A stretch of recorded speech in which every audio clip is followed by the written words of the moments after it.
এই যে দল বিএনপি বলে এটা কিংস পার্টি, স্রোতের জলে এসছে ভেসে, বানের জলে বলবো না, স্রোতের জলে এসছে, স্রোতের সাথে ফাইট করে স্রোতের এগেনস্ট দ্য উইন্ড, একদম বিরূপ পরিবেশের এগেনস্টে এসছে। কিন্তু আসার পরে দলটা কি করছে, কাণ্ড কারখানা কি করছে।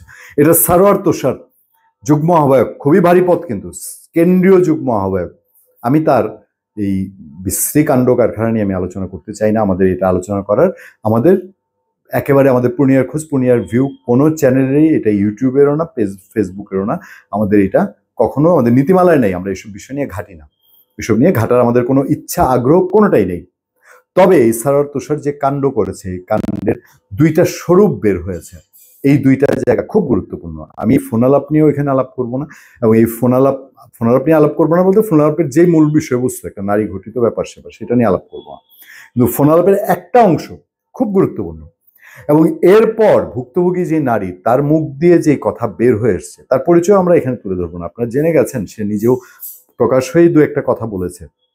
কোন অবস্থাতে বলতে পারে আপনারা বুঝেন একটা নারী, এবং যে কথাগুলো বলেছে খুবই দুঃখের রাগে কোন জায়গায় গেলে একটা সংগঠন করে, এবং সে নিশ্চয়ই ত্যাগ দিয়েছে, জুলাই আগস্টেও দিয়েছে, এরপরেও দিয়েছে, স্বপ্ন নিয়ে রাজনীতিতে এসেছিল, একটা চেহারা বেরোয়েছে। এই এনসিপির নেতারা, তারা কি জনগণের কথা শুনে? এখন জনগণ কি বলে তাদের সম্পর্কে শুনে? যায় না। শেখ হাসিনা যেমন আস্তে আস্তে আস্তে আস্তে জনগণের কথা শুনতো না, তার পাশে তার দলের লোকজনই গিয়ে পরিস্থিতি বলার মতন বুঝছে, তার একটা বলয় তৈরি হয়েছিল, সেই বলয়ের বাইরে সে কিছু দেখতো না। এনসিপি এখন ক্ষমতায় না, বিএনপি তো বলে এনসিপি এখন হচ্ছে কিংস পার্টি, এবং অনেকেই মনে করে, তাদের অনেকের তেল চর্বি জমেছে গায়ে। আগে 200-500 টাকার টি শার্ট, কুচকুচে চামড়া না হলেও শ্যামলা চামড়া, এখন ফর্সা সফেদ রং ধারণ করেছে। তো তারা জনগণের কথা এখন শুনে না। জনগণ তাদের ডাকে এখন আসে কি আসে না, তারা ভালো দেখতে পাচ্ছে, ডাক দেখ না, আয় রাজুতে আয়, কয়জন যায়। আবার তারা জনগণের কাছে এখন আর যায় না সেইভাবে।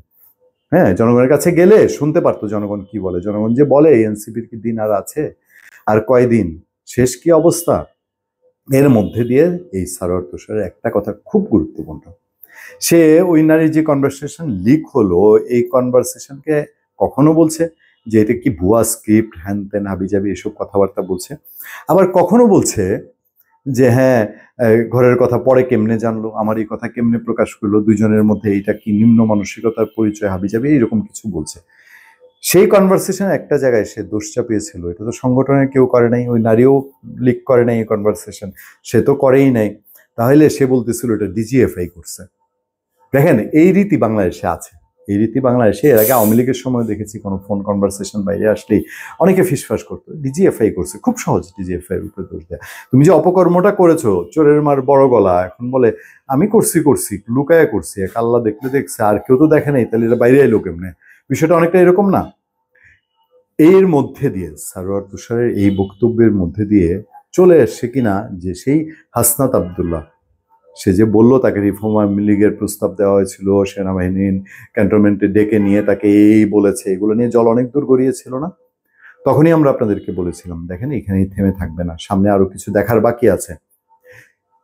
এনসিপি এবং তাদের এই বৈষম্য বিরোধী হয়ে সমন্বয়ক হয়ে যে নেতারা, তারা যেভাবে জনগণকে বা তাদেরকে সেনাবাহিনীর মুখোমুখি করার চেষ্টা করেছেন, এটার একটা ফল আছে না?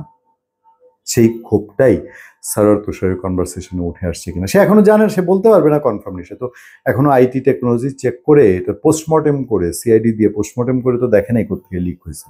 যদি তার দলের ভেতর থেকে লিক হয়ে থাকে, তারা তো ধোয়া তুলসী পাতা না। তারা যে ধোয়া তুলসী পাতা না, এইটা ভুক্তভোগী ওই নারী, তিনি যে স্টেটমেন্ট দিয়েছেন, সেই স্টেটমেন্ট থেকে খুব পরিষ্কার হয়েছে। আমরা আগেই বলে নিয়েছি যে আমরা সেই নারীর নাম প্রকাশ করব না। তবে আপনারা জেনে গিয়ে থাকলে সেটা ভিন্ন সোর্সে জেনেছেন, সেটা আপনাদের যার যার দায়িত্ব। জাতীয় নাগরিক পার্টির যুগ্ম আহ্বায়ক সারোয়ার তুষারের সঙ্গে এক নারীর কথোপকথন ফাঁস নিয়ে মুখ খুলেছেন জাতীয় নাগরিক পার্টির সাবেক ওই নেত্রী। আচ্ছা, তিনি এ নিয়ে অভিমত ব্যক্ত করেন 17 জুন, আমি যেদিন কথা বলছি। ওই পোস্টে জুলাই অভ্যুত্থানের সহযোদ্ধা সারোয়ার তুষার সম্পর্কে তিনি বলছেন, ওই নারী বলছেন, 3টি নোট তুলে ধরেন। তিনি বলেন, সারোয়ার তুষারের ফোন আলাপে একটা কথা স্পষ্ট যে তাদের ঘনিষ্ঠতা একপাক্ষিক ছিল না। আচ্ছা, দুজন মধ্যে সম্পর্ক থাকতেই পারে, এভাবে ব্যক্তিগত আলাপচারিতা পাবলিক করাটাও সমর্থনযোগ্য কিছু না। তাহলে সমস্যাটা কোথায়? নাম্বার 1, সমস্যা অসততায়। রাজনীতি বুদ্ধিবৃত্তির জায়গা বলে দৃঢ়ভাবে বিশ্বাস করি যোগ্যতার মাপকাঠিকে খাটে নিয়ে যাওয়া আমাদের বদ্ধমূল অপসংস্কৃতি। আছে, সব দলই আছে, দেখবেন অনেক নেতারই এই ইন্টেনশন আছে। নতুন বন্দোবস্তের কথা বলে ক্ষমতার সুবিধাজনক অবস্থানে প্রিভিলেজ নেওয়া লোকের অন্তত আমার কাছে কখনো কোনো সম্মান নেই। কাকে মিন করছেন আপনারা বুঝেন। নতুন বন্দোবস্তের কথা বলে ক্ষমতার সুবিধাজনক অবস্থানের প্রিভিলেজ নেওয়া লোকের অন্তত আমার কাছে কোনো সম্মান নেই। 2 হচ্ছে অ্যাপ্রোচে রাজনৈতিক অঙ্গনের নারীদেরকে অ্যাভেলেবল মনে করা এবং নিজের যোগ্যতার প্রমাণ দিতে আলফা মেয়েদের ফেভারিট হওয়ার জন্য জানপ্রাণ দিয়ে দেওয়ার সংস্কৃতি নারীদের রাজনৈতিক অবস্থানকে নিজের দলেই অসম্মানিত করে। এ কারণে কোনো পুরুষ সহযোদ্ধা ওই বাজে শব্দ হচ্ছে লাগাইতে চাইলে এমনকি চরম অপ্রস্তুত এবং অসম্মানিত হয়ে পড়তে হয়। নারীদেরকে এইরকম অ্যাভেলেবল মনে করাটা সমস্যা, এটা বদলাতে হবে। 3 নম্বরে ওই নারী বলছেন দলীয়ভাবে এনসিপির সমস্যা হচ্ছে নারী ঘটিত ঘটনাগুলো ডিল না করে প্রত্যেকবার তারা এড়িয়ে গেছে কোনো না কোনোভাবে। এই অভিযোগ এনসিপির বিরুদ্ধে আরো আগে উঠেছে। সম্পত্তি উত্তরাধিকার এবং ফোনালাপ ইস্যুতে সামান্তা শারমিন যে উত্তর দিয়েছে, সেই সামান্তা শারমিন মোটেও আওয়ামী লীগ আমলে লড়াই করা সামান্তা শারমিন নয়। পরিবর্তিত পরিস্থিতি যদি মোরাল গ্রাউন্ড আর মেরুদণ্ড দুর্বল করে দেয় তাহলে সার্বিক পরিস্থিতিতে কখনো ভালো বলা যায় না। আপনারা কালের কণ্ঠে বিস্তারিত শুনে নেবেন। এবং এনসিপির বর্তমানে এই অবস্থা সবাই জানে। আমি আপনাদেরকে এই কথাই বলবো যে তারা সেনাবাহিনীকে মুখোমুখি করে, খুব মনে করেছে নিজে কি হনুরে, মুই কি হনুরে, এরকম একটা ব্যাপার স্যাপার তাদের মধ্যে সবসময় আছে। একটা কথা বলি, আপনি সেনাবাহিনীকে মুখোমুখি করেন, এইটুক ভুলে যাবেন না ওস্তাদের মায়ের শেষ রাতে।